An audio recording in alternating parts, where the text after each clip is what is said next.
नमस्कार। टीवी 9 भारतवर्ष देख रहे हैं आप। मैं हूं अरुण सुंदराल। क्या भारत पर अमेरिका द्वारा लगाया गया एक्स्ट्रा टैरिफ हटने जा रहा है? ये सवाल इसलिए उठ रहा है क्योंकि हाल ही में भारत के चीफ इकोनॉमिक एडवाइजर की ओर से इस तरफ इशारा किया गया है। इस पूरे मुद्दे पर चर्चा के लिए मेरे साथ जाने माने इकोनॉमिस्ट आकाश जिंदल जी मौजूद हैं। बहुत बहुत स्वागत आपका टीवी 9 पर। हम धन्यवाद इसी आपका। मुद्दे पर जी जी देखिए, भारत जो है अमेरिका के टैरिफ्स की मार झेल रहा है और बहुत लंबे समय से ये सवाल उठ रहे थे कि आखिर कब तक ये टैरिफ 50% जो टैरिफ लगाया गया है ट्रंप प्रशासन की ओर से वो हटेगा। अब इसमें ये जो बयान सीईए नागेश्वरन की ओर से दिया गया है कि जो पीनल टैक्स है या पीनल टैरिफ है जो 25% एक्स्ट्रा लगाया गया था, क्यों लगाया गया था? क्योंकि रूस, ये बहाना यूएस की ओर से दिया गया कि भारत रूस से जो है ऊर्जा ले रहा है, ऊर्जा खरीद कर रहा है, इस वजह से ये 25% एक्स्ट्रा लगाया गया था। अब कहा जा रहा है कि ये शायद 30 नवंबर तक हट सकता है। तो ऐसे क्या घटनाक्रम हुए हैं हाल ही में कि जो सीएए हैं वो इस तरह का दावा कर रहे हैं? जी हाँ, सबसे पहले आपने जो शुरुआत की, आपने कहा भारत यूएस के टैरिफ की मार झेल रहा है। यहां से थोड़ा सा जो है इशू ये है कि भारत पे तो थोड़ा बहुत हल्का फुल्का इम्पैक्ट आया है। सबसे ज्यादा मार जो झेल रहा है वो खुद यूएस। यूएस की इकोनॉमी टैरिफ के कारण लड़खड़ाई हुई। देखिए, दर्शकों को ये क्लियर कर दूं, टैरिफ यूएस ने लगाई किसके ऊपर है? अपने इंपोर्टर। तो यूएस ने जब अपने इंपोर्टर पर टैरिफ लगाए तो इसका मतलब यूएस में कोई चीज अगर पहले $10 की मिल रही थी, अब वहां के कंज्यूमर, वहां के नागरिक को मिलेगी $15। अब उसका इम्पैक्ट क्या हुआ? यूएस में महंगाई बढ़ गई है, इन्फ्लेशन बढ़ गई है। यूएस में अनएम्प्लॉयमेंट, बेरोजगारी 4.3% आ गई है। ये रिकॉर्डेड डेटा। अब यूएस तो एक रोल मॉडल इकोनॉमी माना जाता है। अमेरिका देखिए बहुत सपनों का देश है, वहां देखिए अनएम्प्लॉयमेंट 4.3%। यूएस में ग्रोथ स्लो डाउन हो गई है। तो इन टैरिफ्स का अगर कोई सबसे ज्यादा नुकसान उठा रहा था तो वो यूएस खुद। मेरी organisation Akash Jindal dot in ने पहले दिन से कहा था इन टैरिफ्स का सबसे ज्यादा नुकसान यूएस को खुद होगा और ये मेंटेनेबल और सस्टेनेबल नहीं। तो जो डेटा आ रहा है वहां पे, और साथ ही साथ यूएस में इन टैरिफ्स के खिलाफ काफी प्रोटेस्ट हुई। वहां इंटेलेक्चुअल्स ने भी इस चीज की आवाज उठाई कि ये टैरिफ्स उनकी इकोनॉमी के लिए अच्छे नहीं है। तो कहीं ना कहीं शायद यूएस के अंदर ये रियलाइजेशन आ रही है कि टैरिफ ने उनकी इकोनॉमी का फायदा कम, नुकसान ज्यादा किया है। अब ये जो संभावनाएं जाहिर की जा रही है, पहली संभावना ये है कि पीनल टैरिफ 30 नवंबर तक शायद पूरी तरह खत्म कर दी जाए। ये थे 25% थे रेसिप्रोकल टैरिफ, वो भी शायद रिड्यूस करके मात्र 10 से 15% कर दी जाए। हालांकि अभी ये संभावनाएं हैं, दीज आर ओनली पॉसिबिलिटीज। तो ये संभावनाएं जाहिर की जा रही हैं। तो ये मैं दर्शकों को दिखाई कर दूं। देखिए जिंदल जी, ये संभावना इस वजह से भी हो सकती है क्योंकि हाल ही में हमने देखा था जो यूएस के नेगोशिएटर्स आए थे, उन्होंने भारतीय नेगोशिएटर्स के साथ 7 घंटे लंबी बैठक की। हो सकता है कि उस बैठक से कुछ पॉजिटिव आउटकम हो। जो छठी बैठक जो पेंडिंग थी ट्रेड टॉक्स की, वो भी ऐसा कहा जा रहा है कि आगामी अक्टूबर में हो सकती है। तो इस वजह से भी शायद ये कयास ज्यादा लग रहे हों। ये जो आपने बातें कही, ये इसमें कुछ स्टेप्स है, बट इससे मैं आपको पीछे लेता हूँ। आज मैं मुबारकबाद दूंगा हमारे प्रधानमंत्री मोदी साहब और उनकी टीम को। जब यूएस की टैरिफ लगाने की बातें हो रही थी तो हमने यूएस के टैरिफ के इम्पैक्ट को न्यूट्रलाइज करने के लिए काफी एफर्ट्स। सबसे पहले हमने यूके के साथ ट्रेड डील की, फिर ईयू के साथ, यूरोपियन यूनियन के साथ हमारी डिस्कशन शुरू होगी ट्रेड डील के लिए। फिर प्रधानमंत्री साहब चाइना गए, जापान, चाइना और रशिया के साथ कारोबार बढ़ाने की बातचीत हुई। यानी सरकार ने बड़ी समझदारी से एफर्ट किए कि कैसे टैरिफ का इम्पैक्ट हम यूटिलाइज कर सकते हैं। उसके बाद क्या हुआ हिंदुस्तान सारा जानता है। हमने उसके बाद क्या किया, जीएसटी के रेट्स कम किए जो कि एप्लीकेबल होने 22%, उससे डोमेस्टिक डिमांड बढ़ने की और साथ ही नौकरियां बढ़ने की संभावना। तो ऑलरेडी हमारी सरकार ने उसका एक सोल्यूशन निकाल दिया था कि हिंदुस्तान के ऊपर टैरिफ का इम्पैक्ट आए। लेकिन अमेरिका जो टैरिफ की वजह से बहुत नुकसान में जा रहा था। फिर प्रधानमंत्री नरेंद्र मोदी साहब की डोनाल्ड ट्रंप का काफी अच्छी लगता है। डोनाल्ड ट्रंप कई बार इस मुद्दा का हमारे प्रधानमंत्री साहब का सम्मान पूरी दुनिया में किया जाता है। तो कहीं ना कहीं प्रधानमंत्री साहब का जो सम्मान है, जो आदर है, डोनाल्ड ट्रंप ने जो है हमारे प्रधानमंत्री साहब को उनके जन्मदिन पे फोन करके बधाई दी। तो कहीं ना कहीं उनकी दोस्ती, साथ ही साथ अमेरिका की इकोनॉमिक कंडीशन और तीसरा ये देखा गया कि हिंदुस्तान, हालांकि हम लोग वसुधैव कुटुंबकम में विश्वास करते हैं, मतलब हम प्रेम और मित्रता की भाषा हमेशा बोलते हैं, लेकिन हमने साथ ही साथ न्यूट्रलाइज करने के उनके इफेक्ट का अपने नयस कर लिए थे। तो कहीं ना कहीं जो है अमेरिका को शायद ये रियलाइजेशन आ रही है कि हिंदुस्तान के साथ जिंदल जी, लेकिन एक सवाल अच्छी यहाँ बात पर है। ये भी उठता है ना कि देखिए उनके जो सलाहकार हैं ट्रम्प के, देखिए ट्रम्प ने खुद व्यक्तिगत तौर पर प्रधानमंत्री नरेंद्र मोदी की कभी आलोचना, उनका बयान ऐसा नहीं आया है, लेकिन वो भारत की आलोचना जरूर करते रहे हैं।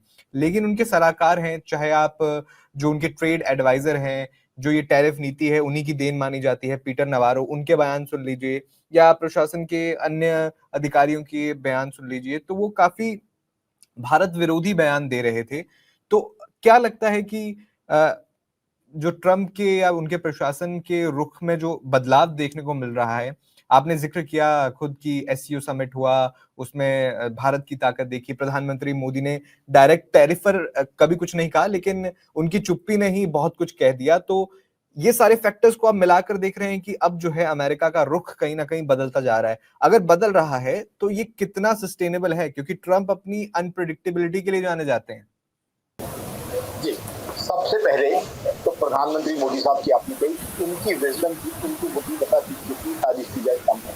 हिंदुस्तान ने ना रिटेलिएट किया, हिंदुस्तान ने ना ही कोई इस तरह की स्टेटमेंट की, बल्कि हिंदुस्तान ने पूरी समझदारी के साथ, मैच्योरिटी के साथ यूटिलाइज करने के तरीके निकाल लिए कि प्रधानमंत्री मोदी साहब और उनकी टीम को मुबारकबाद होगा।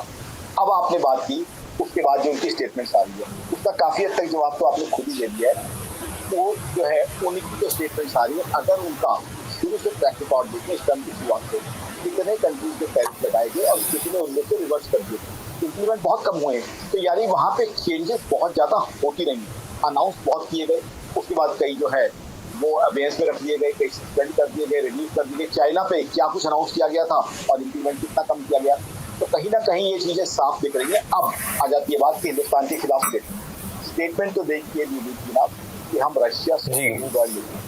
अमेरिका खुद रशिया से बहुत चीजें करता है, चाइना रशिया से हमसे कहीं ज्यादा उगाड़ लेता है, ईयू ने रशिया से कहीं ज्यादा गैस खरीदी, और रशिया तो फिर हमारा दशकों पुराना डेकेड ओल्ड फ्रेंड है, उसके साथ अगर हम कारोबार कर रहे हैं तो क्या दिक्कत है। अच्छा, आप हाइपोथेटिकली अज्यूम कीजिए अगर हम रशिया से क्रूड लेना बंद कर देते, हालांकि हमारी सरकार कभी ऐसा फैसला ना करती, हाइपोथेटिकल अजम्पशन की बात कर रहा हूँ, हम क्या करते, ओपन मार्केट में जाते, ओपन मार्केट में क्रूड ऑयल लेते, तो इन्फ्लेशन बढ़ती है और किसको नुकसान होता है, सबसे ज्यादा अमेरिका को।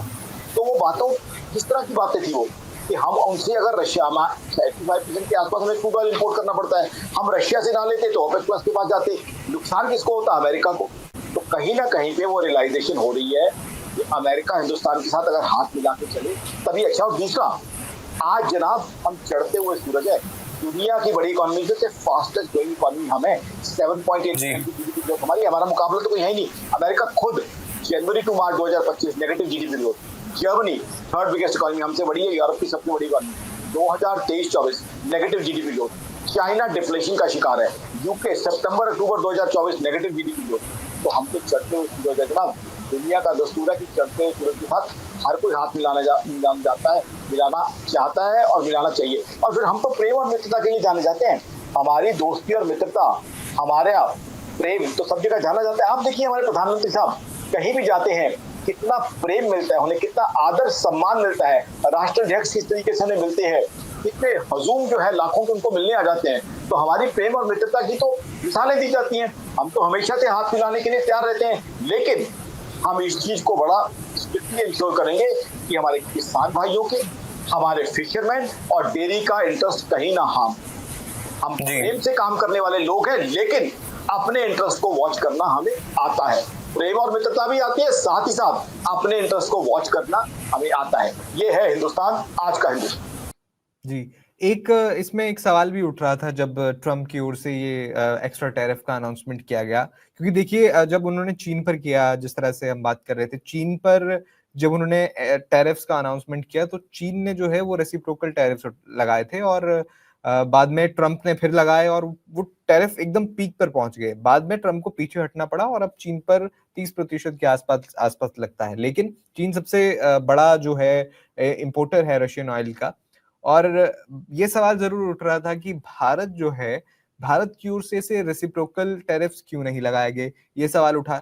लेकिन अब जब भारत ने इस तरह के एक्शन नहीं लिया या रेसिप्रोकल टैरिफ नहीं लगाया, इसके बावजूद जो है ट्रंप या उनके प्रशासन की ओर से जो उनके रुख में नरमी आ रही है, वो कहीं ना कहीं भारत की कूटनीतिक जीत भी उसे कह सकते हैं।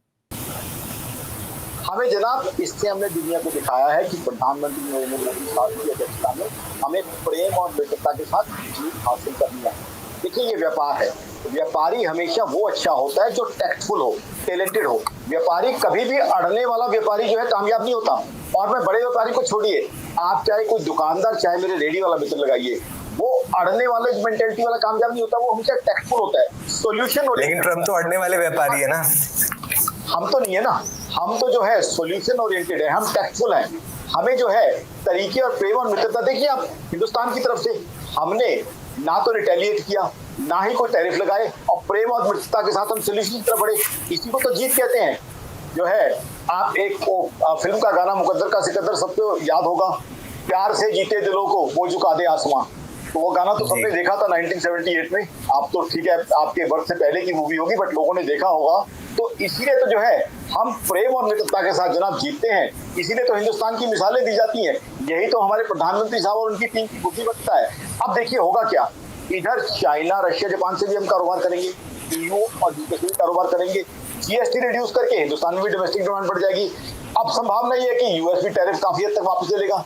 तो इसका मतलब क्या होगा, हिंदुस्तान की पांचों उंगलियां घी में और सर कढ़ाई में। और ऑलरेडी मेरे सिर्फ बातें करने की बात नहीं है, मेरी ऑर्गेनाइजेशन आकाशनिंदर.in तो रिसर्च पे बात करती है। 7.8% GDP ग्रोथ हम अचीव करके दिखा चुके हैं। कोरोना के बाद लगातार हम दुनिया की बड़ी इकोनॉमी में से फास्टेस्ट ग्रोइंग इकोनॉमी रहे। क्यों? क्योंकि हमने हर सिचुएशन में सॉल्यूशन निकाला है जनाब। नेपाल को क्रूड ऑयल का झटका लगा, वो झटका हमें भी लगा था। नेपाल झटका नहीं टॉलरेट कर पाया, हिंदुस्तान ने उसका सोल्यूशन निकाला। यही तो बुद्धिमत्ता होती है कि हर सिचुएशन का सोल्यूशन निकालना। वो आज की हमारी सरकार को आता है। हमारे लिए भी परिस्थितियां पिछले 5 सालों में कोरोना के बाद उतनी सुलभ नहीं थी। कोई जादू थोड़ा है कि बाकी दुनिया तो छोड़ा, उनमें हम तरक्की करते जा रहे हैं। लेकिन हमने हर सिचुएशन को टैकल किया, टैक्टफुली टैकल किया, दिमाग से टैकल किया। इसीलिए आज हिंदुस्तान जो है फोर्थ लार्जेस्ट इकोनॉमी है। और जनाब आप देख लीजिए, कुछ 6 महीने की बात है, हम तो थर्ड बिगेस्ट इकोनॉमी भी होंगे। ये मेरी ऑर्गेनाइजेशन आकाशनिंदर.in की प्रेडिक्शन है आपके चैनल पे। जब CEA इस तरह का बयान देते हैं कि हो सकता है कि 30 नवंबर तक ये जो एक्स्ट्रा टैरिफ लगाया गया है वो कम हो जाए, लेकिन हम जो ट्रम्प की अनप्रेडिक्टेबिलिटी है उसको भी यहाँ इग्नोर नहीं कर सकते ना। देखिए इससे पहले भी जब ट्रम्प की ओर से ये फैसला लिया गया था कि भारत पर एक्स्ट्रा टैरिफ लगाया जाएगा, तो छठे दौर की जो है ट्रेड वार्ता होने वाली थी, उनकी टीम यहाँ आने वाली थी, लेकिन वो रद्द कर दी गई और रिश्तों में कहीं ना कहीं खटास आई। अब फिर से देख रहे हैं कि रिश्ते सुधर रहे हैं। चीफ नेगोशिएटर उनके आए थे, हमारे चीफ नेगोशिएटर से बात की उन्होंने। अब जो है संभावना है कि वो छठे दौर की जो ट्रेड वार्ता है वो हो जाए, लेकिन क्या वो सस्टेनेबल है, क्या वो होगी? क्या हम ये मान सकते हैं कि ट्रम्प जो है वो एक रुख पे अड़े रहेंगे, या जो रिश्तों में सुधार हो रहा है वो बना रहेगा? क्योंकि वो तो ट्रम्प है ना, वो अनप्रेडिक्टेबिलिटी, अपने मूड स्विंग्स के लिए जाने जा रहे हैं। तो उसके लिए भारत को किस तरह से, आपने कई सारे स्टेप्स का जिक्र किया, आपने डोमेस्टिक डिमांड बढ़ाने के लिए जो GST में सुधार हुए हैं उसका जिक्र किया, इसके अलावा भारत कौन से स्टेप्स उठा सकता है उनकी अनप्रेडिक्टेबिलिटी को काउंटर करने के लिए, और खासतौर पर ये जो टैरिफ्स हैं या इनका जो नेगेटिव इफेक्ट है उसको काउंटर करने के लिए? आप क्या मानते हैं कि जो अभी तक स्टेप्स उठाए गए हैं वो सफिशिएंट हैं, या और क्या स्टेप्स जो हैं उठाए जा सकते हैं? जनाब हिंदुस्तान ने अपनी सबसे ज्यादा तेज चलने वाली गाड़ी हमारी हिंदुस्तान की इकोनॉमी के दुनिया में है, उसमें काफी शॉक अब्जॉर्बर लगाए। हम शॉकर्स के साथ गाड़ी को जो है सबसे तेजी से चला रहे हैं। आपको मैंने बताया कि किस तरीके से एक्सपोर्ट डाइवर्सिफिकेशन हम कर रहे हैं। चाइना हो, रशिया हो, जापान हो, साथ ही साथ EU हो, साथ ही जो है UK हो, डोमेस्टिक डिमांड बढ़ाने की बात हो, तो हम तो ऑलरेडी बहुत, हम तेजी है हमारे पास, स्पीड है हमारे पास, लेकिन हमारे पास शॉक अब्जॉर्बर भी हैं। तो शॉक अब्जॉर्बर के साथ चलते हैं। अब रही बात आपकी, जो आपने दूसरी बात की कि क्या ये सस्टेनेबल होगा, अभी तो ये संभावना है, अभी तो फैसला होना है। जब ये फैसला हो जाता है, हाइपोथेटिकली अज्यूमिंग कि ये फैसला हो जाता है जिसकी आज हम जिक्र कर रहे हैं संभावना की, मेरे हिसाब से वो चलेगा आगे। क्यों? क्योंकि अगर यूएस हिंदुस्तान के टैरिफ ज्यादा लगाता है, इसकी तो सबसे ज्यादा नुकसान हुआ जनाब यूएस अपनी जनता को। अनएम्प्लॉयमेंट कहाँ की बढ़ी है? यूएस। इन्फ्लेशन कहाँ की बढ़ी है? यूएस। आज की तारीख में ग्रोथ कहाँ की स्लो डाउन हुई है? यूएस। जनता कहाँ की सड़कों पे आई है? यूएस। तो क्या कोई भी कंट्री अपने नागरिकों को उसका सुख नहीं चाहेगा? हमारे यहाँ तो सब कुछ सुख शांति से चल रहा है। लोग तो 22 सितंबर का वेट कर रहे हैं जनाब कि कब जाएं, बिटिया के लिए नई स्कूटी लें, परिवार के लिए नई गाड़ी लें, नया एलईडी सेट लें। जो लोगों की परिवार के लिए कुछ ना कुछ देखिए एस्पिरेशन होती हैं, चाहते होती हैं, वो पूरी करने के लिए जो है इंतजार किया गया। देखिए कितना बड़ा मास्टर स्ट्रोक हमने लगाया है। इससे क्या है, एक तरफ तो दाम कम होंगे, मिडिल क्लास अपनी एस्पिरेशन पूरी कर पाएगा, वो भी दिवाली और नवरात्र के शुभ मौके। दूसरा, मैन्युफैक्चरिंग बढ़ेगी तो जॉब अपॉर्चुनिटीज बढ़ेगी। हमने क्या किया है, हमारी सरकार ने क्या किया है, हमारे मिडिल क्लास के दो ही सपने होते हैं, तो खर्चे कम हो जाए, खर्चे कम हो रहे हैं। दूसरा, जॉब अपॉर्चुनिटीज बढ़ेंगे तो इनकम बढ़ जाएगी। लेकिन इसमें मेरा एक सवाल जरूर रहेगा आपसे कि देखिए आपने बात की कि भारत ने जो है जैसे टैरिफ लगे उसके बाद भारत ने जीएसटी रिफॉर्म का जो है ये फैसला लिया। लेकिन ये जीएसटी रिफॉर्म तो पहले भी हो सकते थे ना। 8 साल से ज्यादा हो चुके हैं जीएसटी को आए हुए, तो ये रिफॉर्म अभी ही क्यों याद आया सरकार को कि अब जो है ये रिफॉर्म लाए जाएं? इतनी देर से मांग तो हो रही थी, विपक्ष लगातार मांग कर रहा था। देखिए जवाब तो ये आइडियली सरकार को देना चाहिए, लेकिन एज एन इकोनॉमिस्ट मेरा मानना है जीएसटी ने इस साल जनाब कामयाबी के झंडे का, आपको मैं डेटा देता हूँ। अप्रैल 2025 2.36 लाख रिकॉर्ड जीएसटी कलेक्शन, मई 2025 2.01 लाख। तो जीएसटी को हमने दुनिया के सामने एक कामयाब टैक्स के रूप में पेश किया, और इस जीएसटी की वजह से स्कूल, कॉलेजेस, हॉस्पिटल बने, क्योंकि टैक्स का पैसा आता है, कहीं ना कहीं काम आता है, पोर्ट्स बने हैं, एयरपोर्ट्स बने हैं, इंफ्रास्ट्रक्चर बना है। तो हमारे जीएसटी ने कामयाबी के झंडे गाड़े। और एक और चीज बता दूं, कुछ दर्शकों को ये एप्रीहेंशन होगी कि जनाब जीएसटी अब कम हो जाएगा तो फिर सरकार के लिए पैसा कहाँ से आएगा। मेरी ऑर्गेनाइजेशन आकाश.in कैलकुलेशन आपके वक्त समय नहीं होगा, वरना डिटेल कैलकुलेशन दे दूं। जीएसटी के रेट भले कम होंगे, कलेक्शन भी कम होने वाली है, क्योंकि सेल्स के वॉल्यूम इतने ज्यादा बढ़ जाएंगे कि जीएसटी के नंबर्स दिवाली पे आप देखिए एक और धमाका होने वाला है। जीएसटी में बहुत बम्पर कलेक्शन दिवाली वाले महीने में देश के सामने आएगी, क्योंकि बाइंग और कंजम्पशन इतनी बढ़ जाएगी। तो इसलिए हमारे देश ने इसको कामयाब करके, आपको याद है 2017 में जिस दिन ये लॉन्च हुआ था, मैं लगातार सभी चैनल पे शो कर रहा था, बहुत सी एप्रीहेंशन थी कि कैसे चल पाएगा ये, और शुरू में इश्यूज भी आए थे। लेकिन अल्टीमेटली मैं इस सरकार की तारीफ करूंगा, देश की जनता की तारीफ करूंगा। जीएसटी को कामयाब टैक्स ना, और ये आकाश.in नहीं, ग्लोबल एजेंसीज कह रहे हैं कि हिंदुस्तान की कामयाबी में जीएसटी ने बहुत बड़ा रोल प्ले किया है। तो कहीं ना कहीं शायद जनता को रिवॉर्ड करने का एक समय आ गया था सरकार की तरफ से। जीएसटी और जीएसटी काउंसिल में सिर्फ सेंट्रल गवर्नमेंट नहीं है, उसमें जो है क्योंकि स्टेट्स भी है तो उसमें ऑपोजिशन पार्टीज भी हैं। जीएसटी काउंसिल के अंदर जो है स्टेट के जो है रिप्रेजेंटेटिव्स भी हैं, स्टेट्स की भी वोट होती है। तो उसमें जो है हमारी और जो सम्मानित पार्टियां हैं जैसे कांग्रेस है, और हमारी सम्मानित जो ऑपोजिशन पार्टी है वो भी जीएसटी काउंसिल का हिस्सा है। तो मेरे हिसाब से तो तमाम जीएसटी काउंसिल जो है बधाई की पात्र है कि जिस तरह के जीएसटी जो है लोगों को रिलीफ भी देगा और साथ ही साथ नौकरी देगा। जी चलिए, अब जो सीए का बयान है उस पर भी एक बार फिर से आते हैं। उन्होंने कहा है कि अगर संभावना बनी, अगर जो वार्ताएं चल रही हैं वो ठीक तरीके से रही, और हो सकता है कि 10% तक जो एक्स्ट्रा टैरिफ लगाया गया है वो कम हो जाए। अगर ऐसा होता है तो आप कैसा फायदा देख रहे हैं भारत के निर्यात को? इससे किस तरह का फायदा आप देख सकते हैं कि होने जा रहा है? देखिए फायदा ही फायदा है। हमारा एक्सपोर्टर ऑलरेडी दूसरी ऑप्शन खोज रहा था, कुछ उसमें टाई अप्स भी कर लिए थे। अब जो दरवाजा एक बंद होता लग रहा था वो भी खुल गया। तो हो सकता है बहुत से एक्सपोर्टर मित्र हमारे ऐसे हों कि जनाब मैं तो जो है $1,000 करोड़ का एक्सपोर्ट करता था, अब 1200 करोड़ का हो जाए, क्योंकि नए ऑप्शन भी खुल गए हैं। यूएस के साथ भी दोबारा जो है एक दरवाजा खुल गया है। तो एक्सपोर्टर्स को फायदा हो सकता है, मैन्युफैक्चरिंग में बूम आ सकता है, और मैन्युफैक्चरिंग में बूम आएगा तो सबसे ज्यादा फायदा किसको होगा? हमारे यूथ को, क्योंकि बहुत से जॉब्स का जनरेशन हो जाएगा। आज अच्छा जिंदर जी, इसमें एक रिपोर्ट आई थी, वो भी बहुत महत्वपूर्ण हो जाती है कि ट्रंप के टैरिफ के बावजूद जो है अगस्त में जो एक्सपोर्ट्स रहे हैं वो ज्यादा रहे हैं, 6 से 8%। मुझे लगता है कि जो रिपोर्ट थी उसमें कहा गया था कि वो एक्सपोर्ट्स ज्यादा रहे हैं।